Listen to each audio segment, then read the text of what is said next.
ഡീലിനും പുനരധിവാസത്തിലെ പോരിനും ശേഷം പേരാമ്പ്രയിലെ അനൗൺസ്മെന്റ് വിവാദമാണ് തെരഞ്ഞെടുപ്പിലെ പ്രധാന ചർച്ചാ വിഷയം.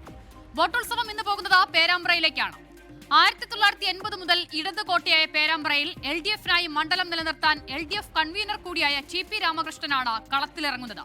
മണ്ഡലം പിടിച്ചെടുക്കാൻ ഫാത്തിമ തെഹ്ലിയാണ് UDF-നായി രംഗത്തുള്ളത്.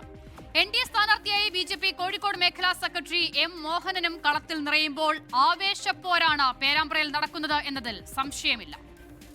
മണ്ഡലത്തിലെ വികസന പ്രവർത്തനങ്ങൾ കൈവിടില്ല എന്ന പ്രതീക്ഷയാണ് LDF-നുള്ളത്. എന്നാൽ കഴിഞ്ഞ ലോക്സഭാ തെരഞ്ഞെടുപ്പിലും തദ്ദേശ തെരഞ്ഞെടുപ്പിലും ഉണ്ടായ മുന്നേറ്റം UDF-ന് വലിയ ആത്മവിശ്വാസം പകരുന്നുണ്ട്. മേഖലയിൽ നടപ്പിലാക്കാത്ത കാര്യങ്ങൾ ചൂണ്ടിക്കാട്ടിയാണ് NDA-യുടെ പ്രചാരണം. മുസ്ലിം ലീഗ് മതം പറഞ്ഞു വോട്ട് പിടിക്കുന്നുവെന്ന രീതിയിലുള്ള LDF അനൗൺസ്മെന്റാണ് പേരാമ്പ്രയുമായി ബന്ധപ്പെട്ട സജീവ രാഷ്ട്രീയ ചർച്ചയായിരിക്കുന്നത് കഴിഞ്ഞ മണിക്കൂറുകളിൽ. അനൗൺസ്മെന്റ് വിവാദവുമായി ബന്ധപ്പെട്ട് LDF UDF സ്ഥാനാർത്ഥികൾക്ക് തെരഞ്ഞെടുപ്പ് കമ്മീഷൻ നോട്ടീസും അയച്ചിട്ടുണ്ട്.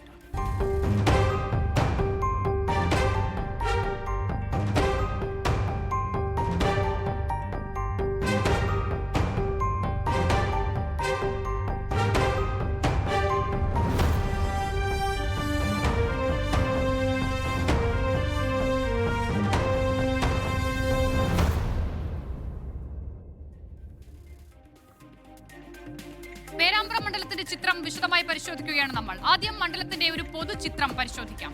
കോഴിക്കോട് ജില്ലയിലെ അരിക്കുളം, ചക്കിട്ടിപ്പാറ, ചങ്ങരോത്ത്, ചെറുവണ്ണൂർ, കിഴരിയൂർ, കൂത്തോളി, മേപ്പയൂർ, നൊച്ചാട്, പേരാമ്പ്ര, തുറയൂർ എന്നീ ഗ്രാമപഞ്ചായത്തുകൾ ഉൾപ്പെടുന്നതാണ് പേരാമ്പ്ര നിയമസഭാ മണ്ഡലം.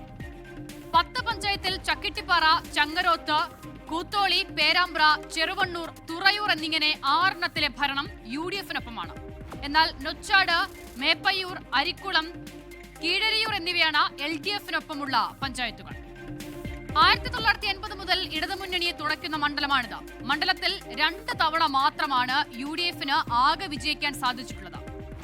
പ്രാദേശിക തലത്തിൽ ഇടതുമുന്നണിക്ക് വലിയ വേരോട്ടമുള്ള മണ്ഡലത്തിൽ കഴിഞ്ഞ തദ്ദേശ തെരഞ്ഞെടുപ്പിലുണ്ടായ UDF മുന്നേറ്റം എടുത്തു പറയേണ്ട കാര്യം കൂടിയാണ്. വികസനം തന്നെയാണ് പേരാമ്പ്രയിലും പ്രധാന ചർച്ചാ വിഷയം. വികസന മുരടിപ്പ് ചൂണ്ടിക്കാട്ടി UDF-ഉം വികസന കേരളം, വികസന പേരാമ്പ്ര എന്ന മുദ്രാവാക്യമുയർത്തി NDA-യും വോട്ട് തേടും. ഇനി ഈ മണ്ഡലത്തിലെ 3 സ്ഥാനാർത്ഥികളെ വിശദമായി പരിചയപ്പെടാം നമുക്ക്.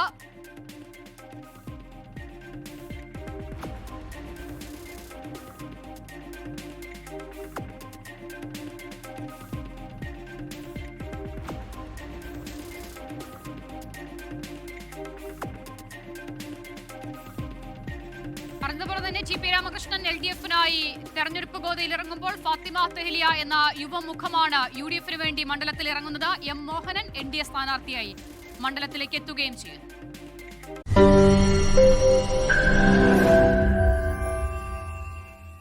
ലോകത്തെവിടെയായാലും ഏത് സമയത്തും 24 വാർത്തകളും ഓഗ്മെന്റഡ് റിയാലിറ്റി പാക്കേജുകളും എക്സ്പ്ലെയിനറുകളും വിശദമായി കാണാൻ ഞങ്ങളുടെ YouTube ചാനൽ നിങ്ങൾക്ക് സബ്സ്ക്രൈബ് ചെയ്യാം.